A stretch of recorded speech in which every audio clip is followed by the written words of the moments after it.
Alright, a lot of you have been dying to see George A. Romero's Diary of the Dead. So was I, up until last night. I watched it with a good friend of mine whom I had seen Land of the Dead with and loved that film, and we both kind of walked away disappointed. We rented it from the local Blockbuster and put it in on my small TV screen rather than my big screen. I thought it would be a more appropriate experience to watch something shot in a hand cam point of view on a small screen as if one were to watch it on YouTube to get the proper feel. And my disappointment, I can't really blame it on how the film was shot. I think it could have been shot that way and been effective. However, it wasn't. I'm a huge fan of all George A. Romero's zombie films, and also I'm a huge fan of The Crazies, another film of his that I believe is going to be remade sometime in the near future. The series, the Of the Dead series, started out with Night of the Living Dead, then you had Dawn of the Dead, then you had Day of the Dead, then you had Land of the Dead, and now Diary of the Dead. If you know anything about the movie, you already know the background, so I'm not going to explain that too much. I will say this, though. The film is explained in the beginning by the narrator as a film that consists of pieces that the lead character who shoots the whole thing throughout the process of the film, his name is Jason. The female narrator, I can't remember her name, which is problem number one. You don't relate to the characters at all. You don't care for them. She explains that she gathered his final footage into a short film so that his legacy could live on and people could see this history that he was trying to capture in his film.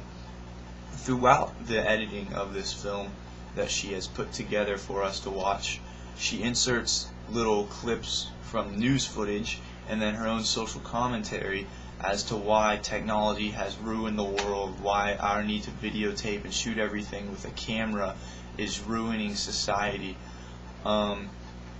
Romero could have said this perfectly fine without actually having straightforward said this. I thought that was a really bad writing choice.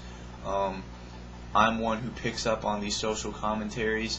They did that with Cloverfield, whether it was intentional or not. They pulled it off very well, especially in the scene where the Statue of Liberty's head is lying in the middle of the street and everyone pulls out their camera phones to take pictures. If George A. Romero had been more subtle, such as that, I think it would have been a lot more effective. But the method that he chose, it bored me. It made the characters very annoying.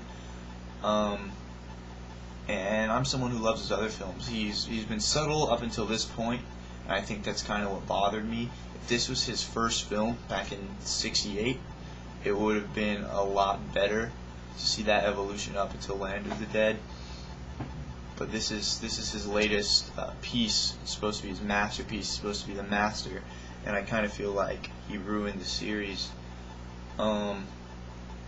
Don't take my word for it. I honestly suggest you see it. I think you'll feel the same way, but it bears seeing so that you've seen the entire series.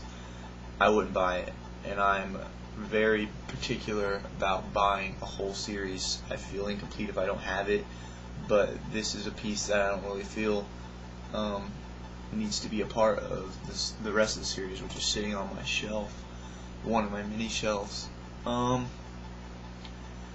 Honestly, I give it a 2 out of 5, and I give it a 2 for the original approach that Romero took.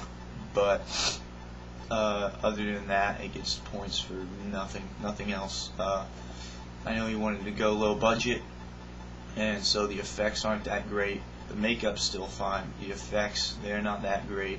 That kind of took away. I wasn't willing to suspend disbelief because it just wasn't, the characters weren't believable enough. I don't know if that's credited to lack of direction, which seeing the entire film, the writing, maybe Romero wasn't on his game.